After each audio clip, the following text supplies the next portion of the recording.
Hello and welcome to first chapter of Angular Material Theming System course.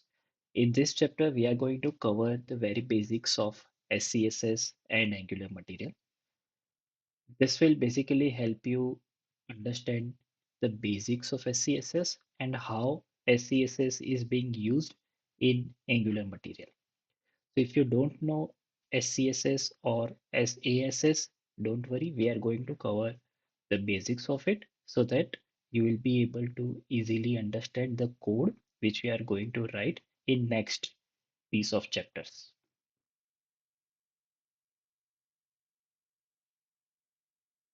Let's start with very basics of SAS.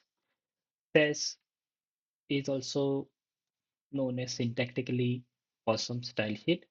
SAS is nothing but a superset of CSS which helps you write a maintainable code. Uh, so when your application grows, it becomes difficult to maintain CSS style sheets. So SAS provides some inbuilt functions, also support for variables, nesting, and lot more things which can help you maintain your code better in your front-end application. So for SAS, basically they provide two syntaxes. Uh, the most famous syntax is SCSS, which is also being used in Angular Material. And another syntax, which was the original syntax when SAS got launched, it was the indented syntax.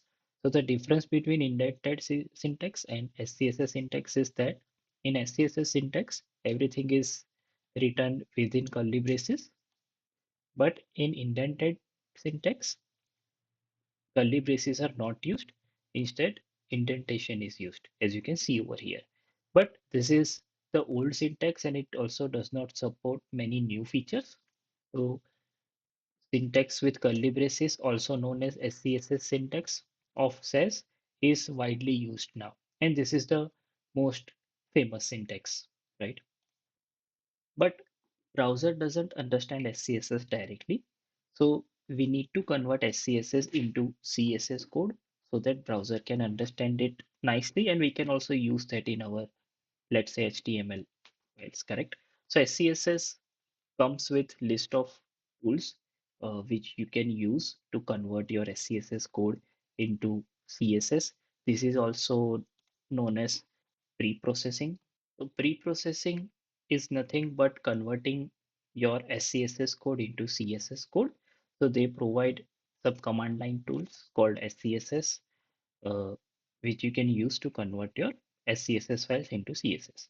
But we are not going to use these tools. Angular provides built-in tools which uses SAS tools only to convert our SCSS files into CSS code. So we don't need to worry about installing this set of tools. Rather, we are going to cover some basic concepts of SCSS. So whenever there is a new syntax or new language, first thing is variables, right? Variables are a way to store the values. And in SCSS, we create a variable by prefixing a word using dollar sign. So as you can see over here, dollar font stack and dollar primary color are variables and they are being used in body. And the resulting CSS looks like this. This is a very simple concept. Next concept is nesting. Nesting is also a very powerful concept of SCSS. When you write CSS, you achieve nesting by using, for example, spacing in selectors, right? For example, over here, if you want to achieve nesting of unordered list inside NAV, you will write NAV space UL, right? But with SCSS, you can achieve nesting using curly braces. So you will write NAV curly braces and that inside you will write unordered list, right? And this also aligns well with your HTML code because in HTML code, we write nested blocks, right? You write first navigation and then inside uh, navigation, you write unordered list, right? So this nesting converts your code into a valid CSS code.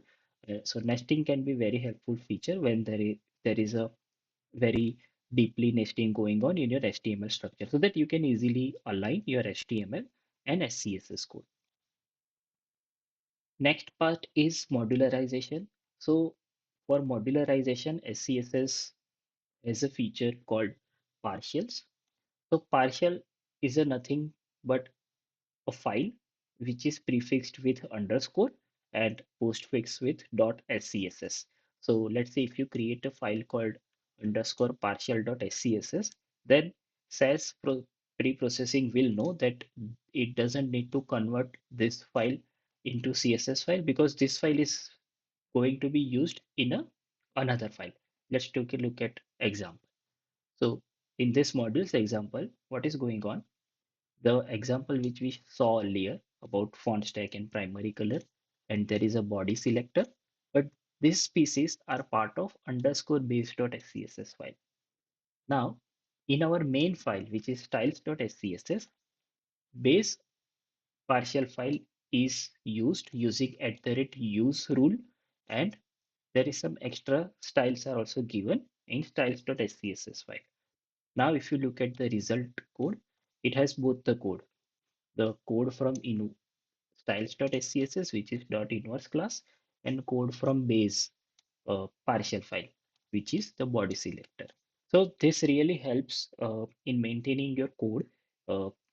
If your code becomes too large to maintain, you can divide them into file. You can create partials and you can use all those partials in a single main file. So this is a really good example of how we can keep our code dry, right? Next important feature is mixins. Mixins helps you write set of CSS rules. You can group them in one block and you can use them wherever you want. You can also achieve flexibility by accepting arguments or values in that. Let's take a look at example. So here a mixin called theme is created and it accepts a value for $theme. $theme has a default value for dark gray. Then that value is used with background color. It is also used with box shadow color, right? Now, if you look at this .info class, theme is included using @include decorator. So what this will do, this will use the default value of dark gray and create the .info class, as you can see over here. But if you look at .alert class, we are passing a different color, dark red. So it is using dark red in alert class. Same way for success, it is using dark green color. So mixins are one of the most important features of SCSS, and this is majorly used in Angular material theming. We will see that when we start looking into Angular material theming. Okay. Now, apart from mixin variable and all the other features, there are also features called extending and inheritance and also operators, but we are not going to cover them because they are not uh, widely used in Angular material theming system, or I can say they are not widely used in this course. So we are not going to cover those, but feel free to explore those. Okay, these are also nice features to have if you are creating your own theming system, if you are creating front-end architecture from scratch, right? Now, next feature which I want to cover is lists. The lists are, you can think as of array in JavaScript. It holds a list of values, right? Through which you can iterate and create dynamic classes. So by default, this list is not a valid CSS syntax. So if you just write dollar sizes, 40 pixel, 50 pixel, and 80 pixel, this will not generate anything in the output. Let me show you that. If I open this playground and if I, let's say, remove everything, the output, you can see nothing is generated, right? Because this is not a valid CSS syntax. But if I do iteration over each and every item and then use its value, I can generate dynamic classes. There is also one more concept called interpolation is being used over here. As you can see over here, dot icon hyphen hash curly braces size. So this syntax hash curly braces, this is called interpolation. So by using this syntax, you can provide whatever value we have in the CSS code. So here it will start iterating over each and every item. So for example, first it will receive 40 pixel. So it will take up 40 pixel and put it as it is over here. So you will see icon 40 pixel. And then it is also used in font size, height, and width. So this is one nice feature of interpolation where you can generate dynamic classes from any value, any variables, right? Next feature I want to cover is maps. So map you can think as of JSON object in JavaScript, which holds set of key value pairs, right? So as you can see over here, font weights is a map and it has a regular key and value is 400. Similarly, for medium, it's 500 and for bold, it's 700. But unlike list for map, we have to use map module. Right? So this is something which we need to keep in mind. Otherwise, maps function map.get, for example, map.get, it will be failed. We need to use SAS map function. Let's see how we can use this to create dynamic classes. And same as list, map is also not a valid CSS code. So if we just write this piece of code, it will not generate anything, right? But we can use iteration over here to generate dynamic classes. Let's see that. So I will use each loop again. But with map, we get an advantage of using key and value both. So I will use the key as label and then value as value.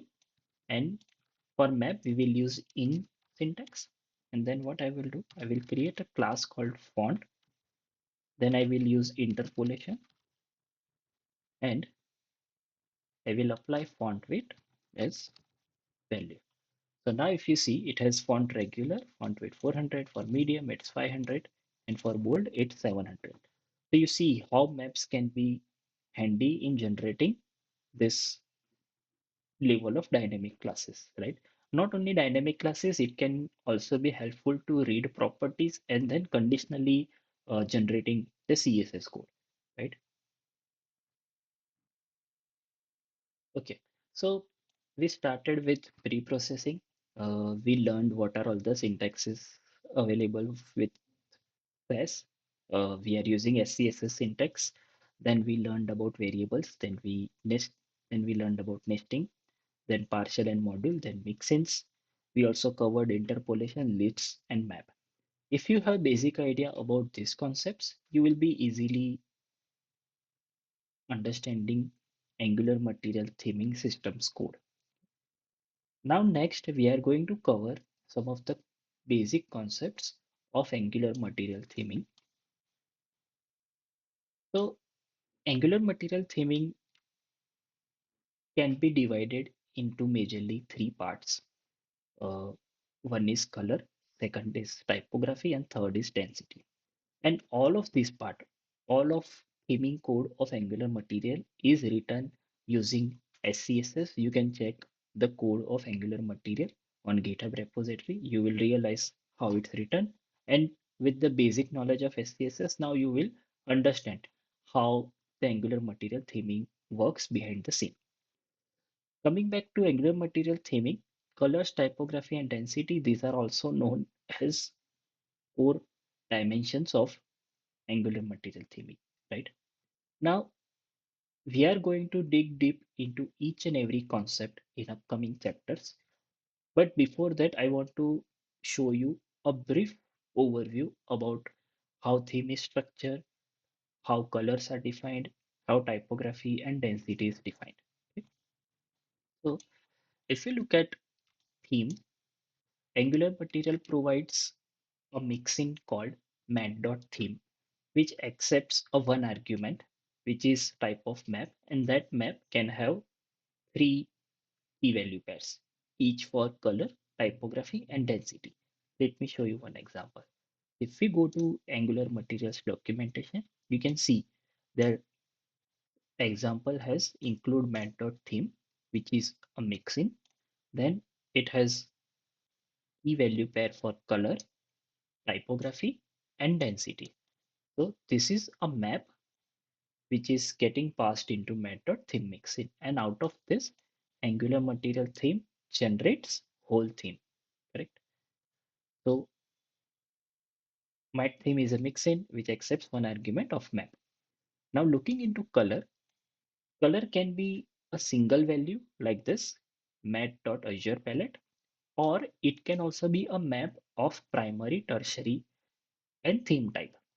So if we provide only single value like mat.azure palette, it will generate tertiary palette from that primary palette, and it will by default take theme type as light.